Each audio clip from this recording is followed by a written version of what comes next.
Om Shivaya Shivabalayogindraya Parabrahmanaya. So wonderful to see you all once again. Today I am sitting in my DSM village ashram and the beautiful meditation hall behind me. Perhaps you can see my guru's idol, beautiful marble idol. So I'm enjoying the peace and the quietness, tranquility. That's what we always dreamt. When you achieve through proper meditation of remaining quiet, that's what precisely you are trying to do. Mentally, you are trying to remain quiet. Let anything happen anyway. During meditation, you practice this. So, afterwards, also, it will be helpful in such a way that mentally you are able to keep quiet, enjoy that peace and tranquility within you.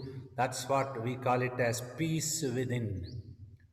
The outside world, whatever necessary that your responsibility, your care calls for, you can always attend to.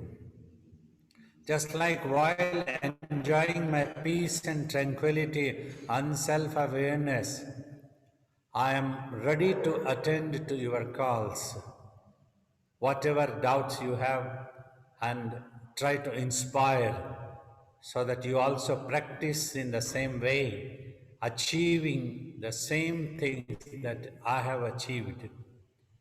That would be possible for you. Every time that you get a chance to sit with me, just you need to understand the technique. Technique means what are you supposed to do when you sit and close the eyes? You are supposed to keep quiet. Suddenly, if I give this statement, so this may appear weird and is that all? I'm supposed to keep quiet. Try mentally. Physically, you might become a little bit successful. Mentally, you try to remain quiet. Then you understand it is some exercise, it needs some efforts, some determination, some dedicated efforts, some discipline, and above all, patience. So let me have a quick look at the gallery, all of you. So wonderful that you all are here by taking out your precious time. You know, as we talk spiritually, that time and space are simply imaginations, but in this world, time is so precious and important. Just to be with you all to start the meditation at 5:30 p.m. Indian time and whatever timings of your locations. So I become alert and start moving at 5 p.m. India time. I go light my evening puja to my Lord, my Guru, Shiva Balayogi. Then quickly I get ready and come down at 5:15, so that 5 minutes before I'm here, and I check with my assistants who help me to come onto the Zoom and onto the screen to be with you all. 5:20 exactly, we jump into this world without any illusion. Now we will go straight away to meditation. When you close the eyes, just do not bother for anything. God is taking care of the world. He is playing. He is doing nonsense things and He will bring back the sensible. Everything will be all right. Sitting in any comfortable posture, gently keep your eyes closed and concentrate your mind and sight in between eyebrows and just keep watching there by focusing the attention of your eyeballs. Do not repeat any mantra or any name, nothing. And do not try to imagine about anything. Do not open your eyes till I recite a prayer and will ask you to open the eyes for 30 minutes short. May you all be blessed.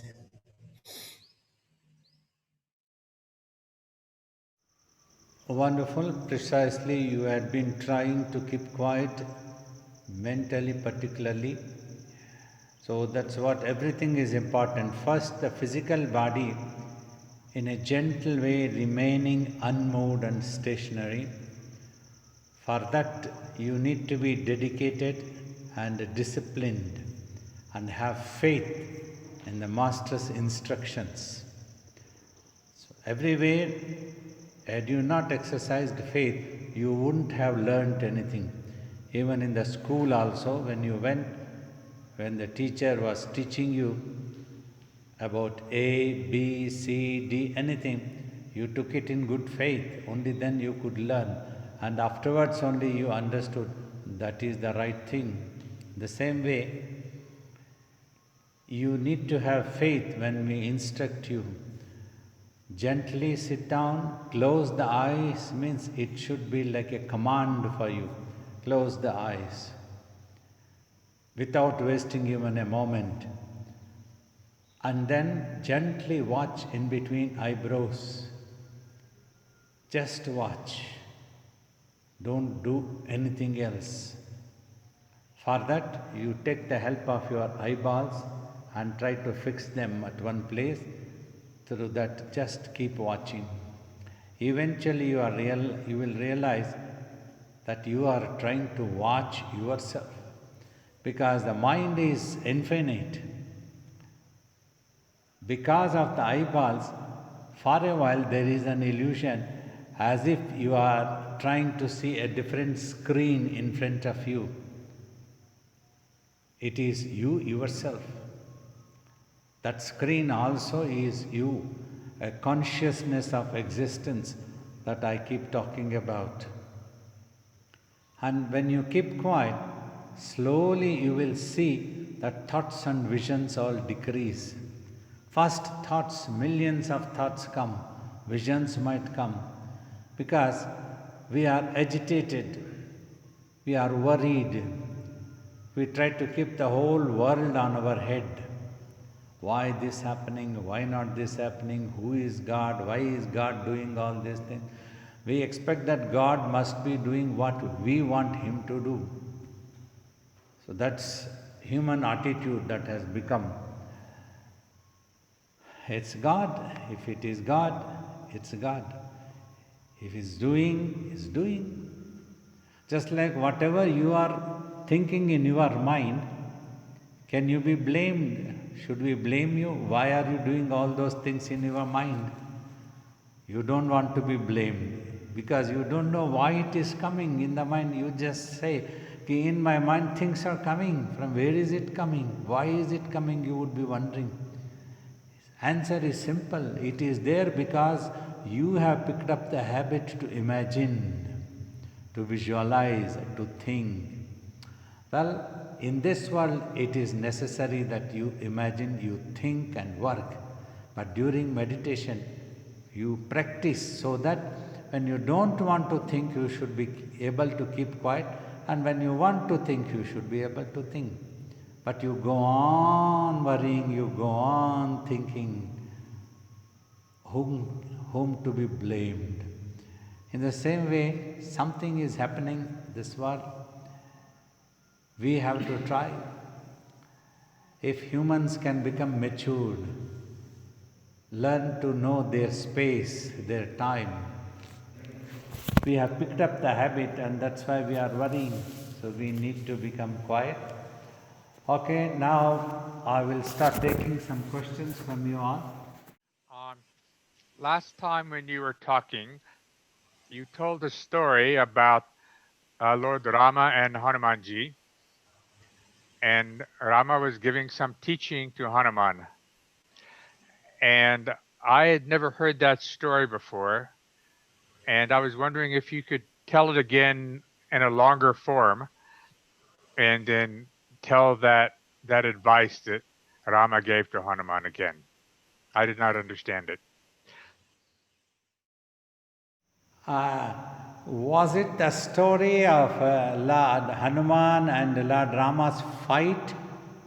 That might be the story. That is the familiar thing which my master told me many times, maybe 100 times, just to make the things about Bhakti Marga, devotional path, faith, how faith can work wonders and how faith is very much necessary. So, whenever another point also Swamiji tried to teach, perhaps was whatever the Guru tests, you must not lose faith. Like sometimes Swamiji would have scolded me for a long time. He scolded me means not just gently one time, it would have been tough and piercing, cold type. So, and then he would talk again. Now I have scolded you so strongly, you must be thinking of running away from me, idiot. Look at Hanuman and Rama. Rama planned to kill Hanuman, but even then, Hanuman did not give up repeating Lord Rama's name. Do you understand what it means? I would be just bewildered watching him, and then he would tell this story. Listen to this. Once there was a conference among all the angels, and then in that sages, Vishwamitra, Vasistha, they were all there.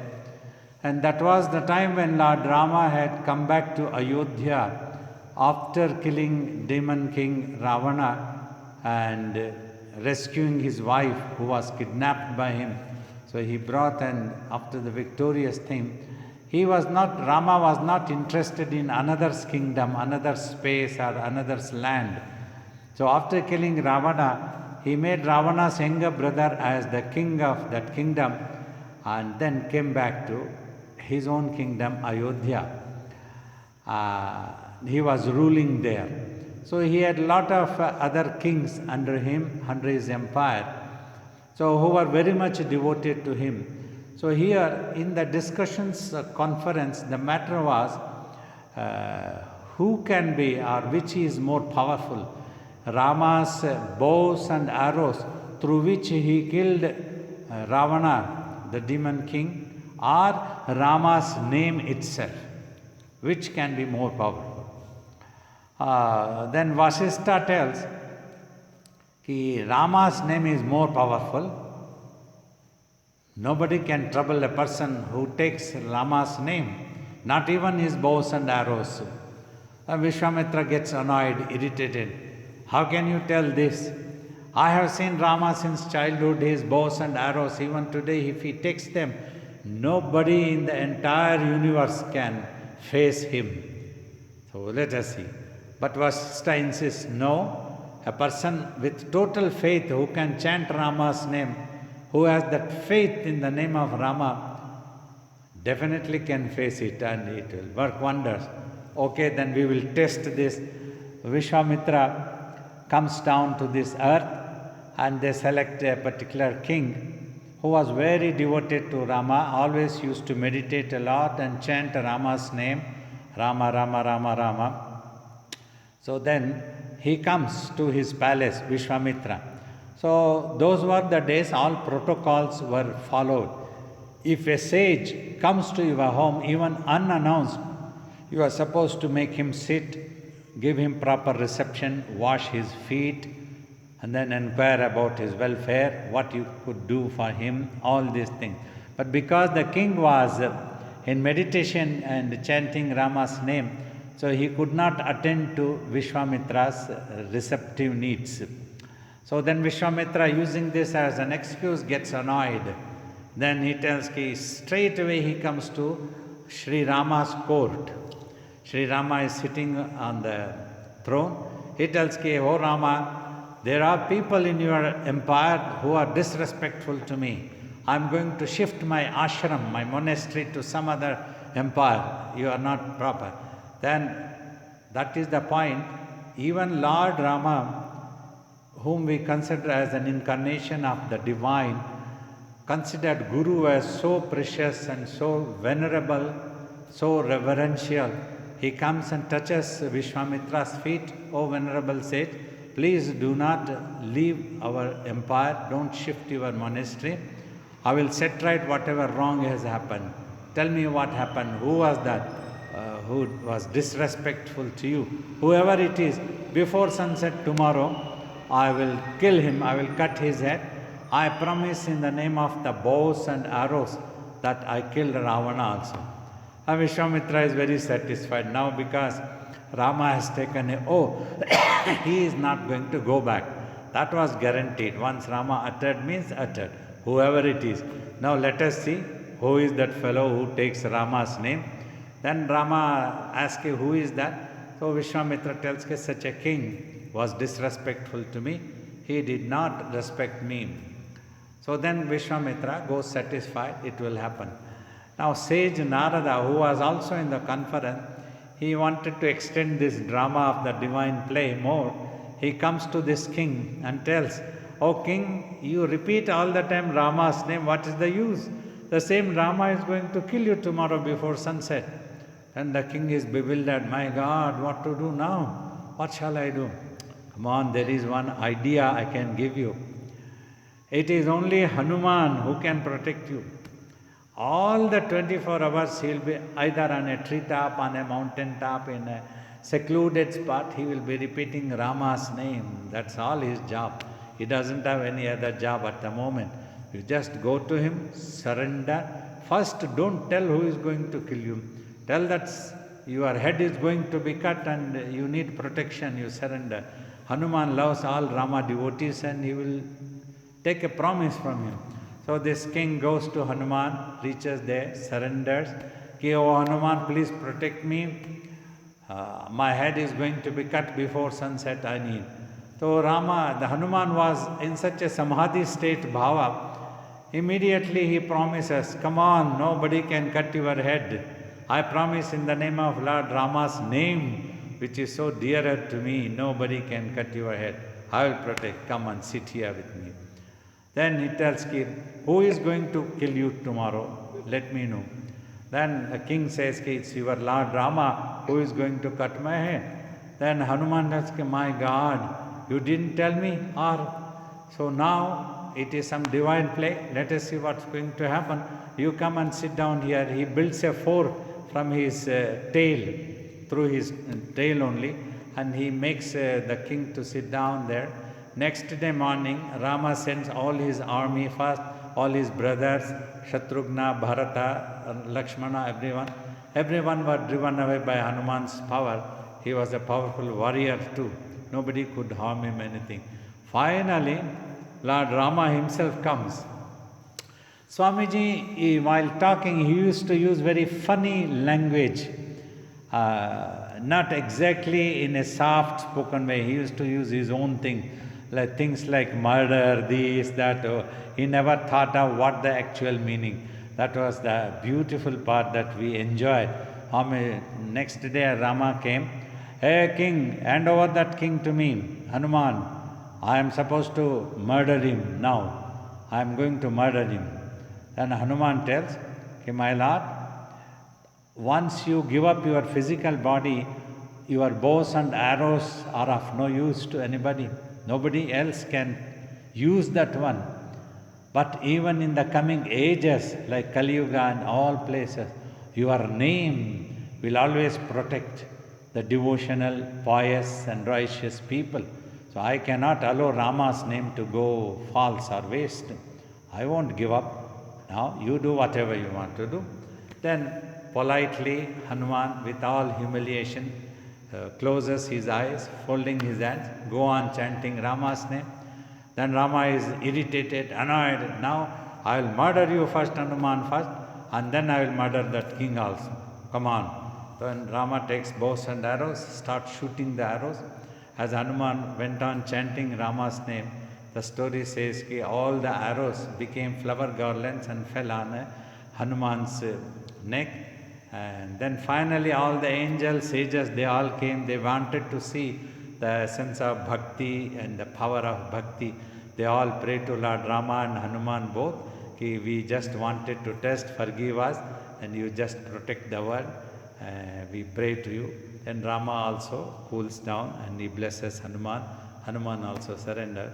So like this, Swamiji used to tell the story and then tell, you see, this is the story. Hanuman was about to be killed by Rama. Still Rama did not give up the devotion to, Hanuman did not give up devotion to Rama. So if you have faith, your Guru have to protect you, have to bless you. Like that Swamiji made the faith and devotion sit in our, deep rooted in our minds in those days so many times. Means why he repeated the story, one thing was, I encourage people to keep asking questions, even if you had asked the same question before, never mind. If you are forgetting, you can ask one more time, 10 times, 100 times, so that it can penetrate the inner layers of your mind. Then it must be ringing all the time. So like that Swamiji trained us for faith and devotion. So that's why Swamiji himself could not disturb that one when he tested also. Such is the power of faith that Swamiji told. Pranams, Babaji. Let's see. So Babaji, I was just wondering how, if you're living in the world, how can you keep focused? How can you keep your consciousness focused on the self while you still have to do things in the world? It's by practice. You see, if you regularly practice the meditation, then this ability comes. Mechanically, and also I have told, you need to keep only a little bit consciousness in touch with the brain so that your body is alive and you are able to do your work. Now also after tapas, to do all my mission work, traveling, looking after the ashrams, everything, I need to use only a little bit of my consciousness in touch with the brain, apply the brain. Though we may not be very wise to this world, but somehow I can manage a little bit. So in the same way, you can also manage in this world by practicing meditation. Simply by listening or reading theories, this thing won't come. You will be bewildered, you will be wondering. Regularly, you must practice the meditation in the same technique that we told. Just watch in between eyebrows. Then the mind stops taking impressions. It won't absorb any more impressions also. Only that much it can imagine, and then it becomes quiet again. So you will remain unaffected by the happenings of the world. Still you can fulfill all responsibilities, duties, you can go on doing, and your mind will become also accepting the results as it come. It will remain contented. So the mind remains receded. So this happens by practice. And total devotion is also necessary to the master. Thank you, Babaji. I just had a question sort of about how to sort of like calm the mind in the middle of pandemic restrictions. It's like I'm feeling really like lonely and bored, and then like my medications have been reduced and stuff, and like what I'm trying to say is like I kind of like imagine things a lot, like not like delusions because I don't believe them, but they're like kind of like fantasies. Then I can't stop thinking about all this rubbish.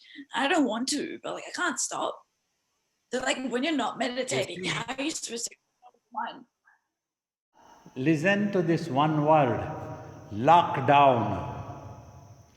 When the government of the country locks down the entire country by ordering for 1 month we go for lockdown, nothing will fly, nothing will move, nothing can happen.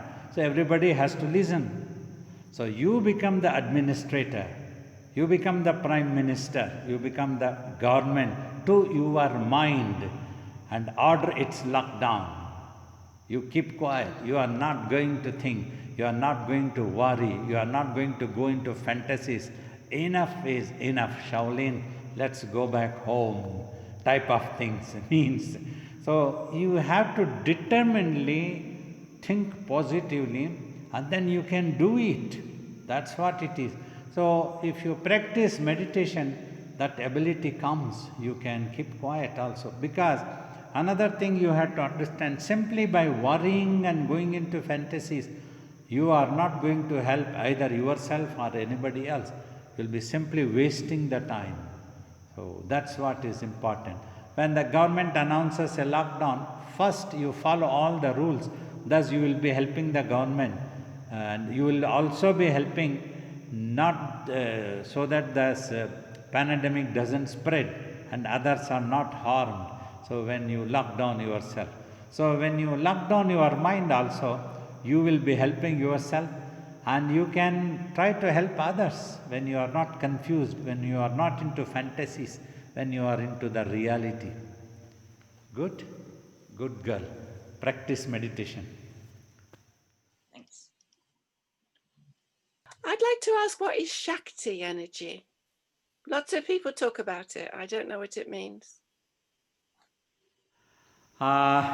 Unique consciousness is made up of, or your mind or your real self. It is made up of both consciousness and energy. That energy is what is known as Shakti. Because of the presence of the energy, consciousness is able to become creative, imagine, and this is what happens. And using this energy, only consciousness is also active the more it imagines. But only the problem arises when you lose control over yourself. Thus you lose control over the Shakti and also the consciousness. That is important. Like when you are driving a car, the Shakti is moving in it. That is infinite form. But you need to have control over the car and you can control your energy.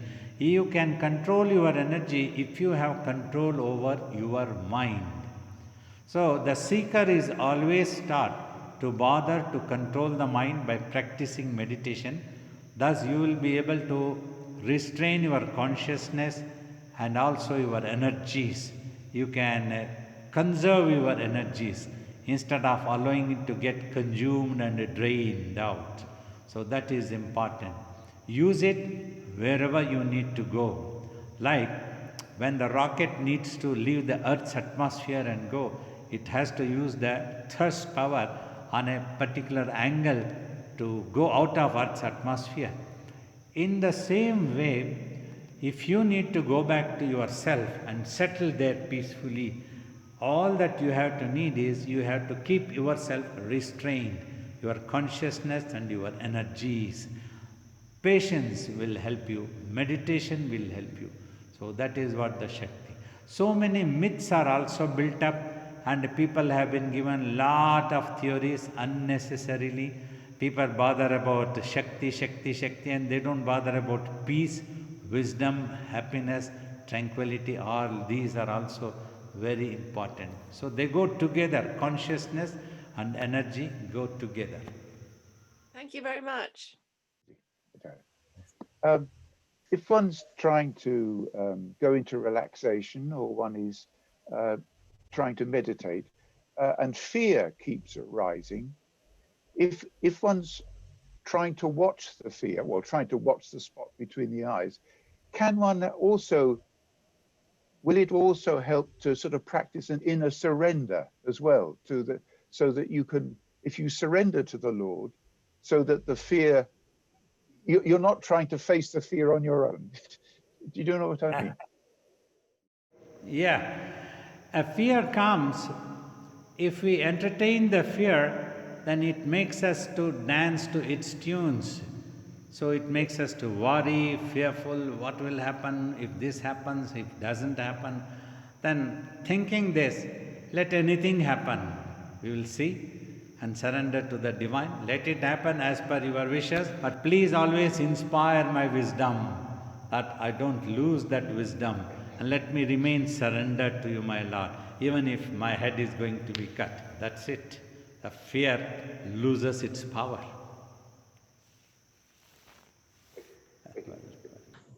Pranam Babaji, and my question is a little related to Henry's.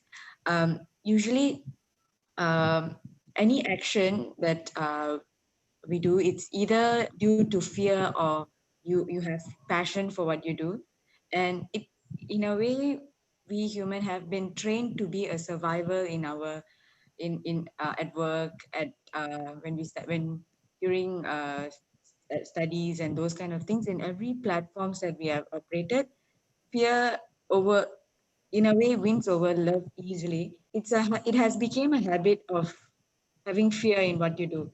So how, Babaji, you can probably advise on how to Yeah, this fear, not fear. when you become ready to face it, then the same fear can get converted into a positive energy.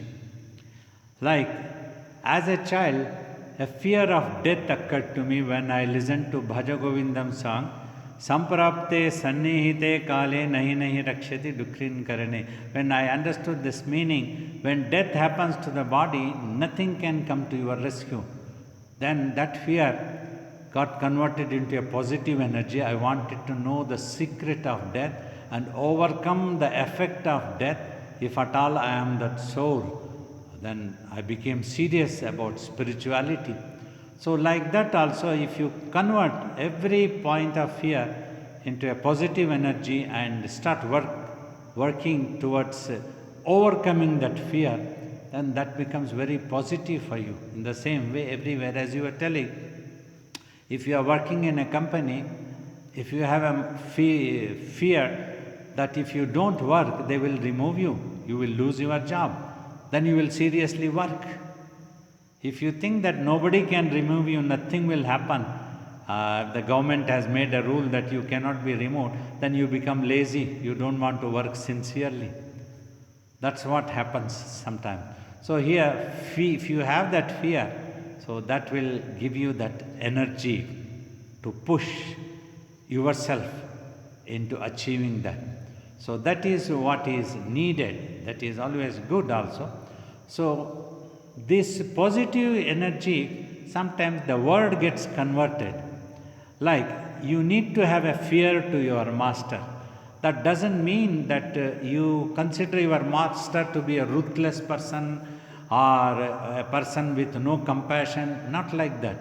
A master will have compassion to you, is like a mother to you, but at the same time, a fear in the form of reverence is essential. Then only you will seriously sit for meditation. Now sitting here, though I am not physically in front of you, I cannot even slap you also. You are at a safe distance in the photo, but still, when you have reverence, you will have that fear. If I ask you, close your eyes, sit down for meditation for next half an hour, all of you, 96% participants, everybody. So when you have that fear, that is reverence, then you will do that work seriously. You will close your eyes and sit down. If nobody is watching you, every 5 minutes you are likely to open your eyes and just see, relax and become casual. Oh, let me do meditation some other time. So like this, you have to use the fear to convert it into a positive energy so that you get into the job, try to achieve. So often when the fear, this is another fear. So earlier what I was talking is sometimes unnecessary fear. Oh, what happens? Will something happen? Will I do or not? Such fear we don't have to have. So that is how the fear can be very helpful also. You take it as a challenge and you understand that time is so precious. Life is so short. We have told in our teachings also. On this earth, our physical life is so short. Every day, our body is going towards death. So we cannot afford to keep quiet anymore. We need to put an effort every day. Time is precious, every moment. So when I make you to sit for half an hour meditation, all that half an hour is precious. Every moment you get involved into the thoughts and start analyzing, you are wasting that moment. Keep quiet, let the thoughts come, keep quiet, let the visions come, keep quiet. Then you are utilizing the time, half an hour, so precious. So that's what you see. Another thing, the universe technology is like that, it is not going to go back time. It has gone forward. Yesterday will not come back to be today. Only tomorrow can come to be today. So thus time is so precious. Earth keeps revolving around sun. 1 year, 2 years, 3 years. So as many years of your age, it has rotated now around the sun. So that many years have gone in your life. You cannot afford to waste your time. So that fear can get converted as a positive energy for you, inducing you, inspiring you to go and do the sadhana and achieve the things for you. Good? Babaji, I'm from Toronto, Canada, and this is my first Zoom live, meeting. And only I came to know Shiva Bala Yogendra Babaji and Shiva Rudra Babaji just 4 months back, introduction. And I can't wait to take your live Padanamaskaram and Darshan. I'm from Bangalore, actually. And really, I like you, I love you. I don't know, maybe in our previous life, life's connection, I don't know. But I have been regularly watching, and that has helped me to reduce my fear, anxiety. A lot of anxiety and a lot of fear that has been, it has been helping me. One thing. My question is to you, Babaji. Um, can I have initiation from you to do meditation? Yes, today in the beginning, when I made you all to sit for meditation by giving an instruction, that also you can consider that every week I initiate like this. So my guru was also a very unique master. He initiated seekers as a friend, means he never claimed himself to be the only guru. Then it is up to the student. If you want to consider us as a guru, you are welcome and we are ready to help you, guide you, inspire you. So whatever today I instructed, you can consider that you have already been initiated into this meditation and regularly practice this. And whatever questions you have about meditation, you can always ask. Almost every Saturday, I come on Zoom on these sessions at this time, so you can participate. So this village is near Mulubagal, between Kolar town and Mulubagal is the village where I have built an ashram here. I am staying here. So sometimes I go to Bangalore also. So whenever you are next in Bangalore, you would be able to see me. I keep coming to south often. So because this year we couldn't travel outside the country, I am just staying between Dehradun in North India and South India in my Devaraya Samudram village in my ashram, and sometimes in JP Nagar. So thus, in the meanwhile, you practice the meditation in the same technique that we told you. So next time also when we come on to the Zoom, we have an app also. If you can be in touch with Mr. Michael Mepstead, he will guide you to download the app. In that, instructions to meditate as an initiation is given. You can set a time, which the time capsule is there, 10 minutes, 20 minutes, 1 hour, like that. You can set timings also and practice. Whatever doubts you have, you can write on the email, and you can send the phone number if you have WhatsApp also. I keep sending quotes twice a week, extracting from my teachings, my guru's teachings. Thus you can be in touch with us. You can write to us also. All my blessings to you. Take care. Thank you, Babaji. Hello, thank you for being with us today. My question is, could you explain why we watch between the eyebrows and not not specifically watch the breath? Like, what happens if we watch the breath? What's Uh, you see, mind needs to become totally silent and not remain focused on any object or subject or anything actually. So that's what precisely will happen when you practice this technique. This is one of the most ancient and highest techniques which Lord Shiva, who came as a Jangama sage, gave this technique to my Guru Shiva Balayogi when he was 14-year old, and then he did that tapas using this technique for 12 long years, meditating for 22 hours in a stretch, remaining in samadhi. In this technique, in the beginning you just use the eyeballs to fix your mind also at one point. Then eventually you will realize when the mind becomes quiet, it is not standing on any anchor. It is trying to become quiet on its own, and straight away it goes introvert. All other methods like repeating of a mantra or concentrating on breath, they are like preliminary round exercises to practice single pointedness of the mind, and then you have to abandon that habit so that the mind can go introverted. Otherwise mind will be stuck there. It needs to go introvert, merge with the self, then you achieve the self-realization. Thank you so much. Thank you. Pranams, Babaji. Hi, listen. Babaji, this is the question regarding locking the mind, down the mind. I get comfort of thinking of Babaji or just having Babaji in the thought most of the time. Does that mean at that point of time, Babaji, I am imagining or it's my conscious thought? What is really happening at that point? Because I really feel comfortable when I think of Babaji, or even if just having Babaji in the thought itself, that gives a lot of peace and happiness. If you remember, in my earlier teachings also I have told, due to imagination, mind has gone out of control.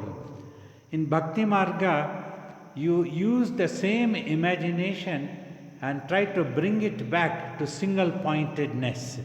So this imagination is not an ordinary quality. It is creativity actually. When it becomes creative and imagines a guru, so it becomes single pointed. It starts loving that guru's form, and that helps the mind to become meditative and eventually go back to self. Then it feels comfortable, at peace. So this is also in a way to lock your mind, lock down into one single pointed.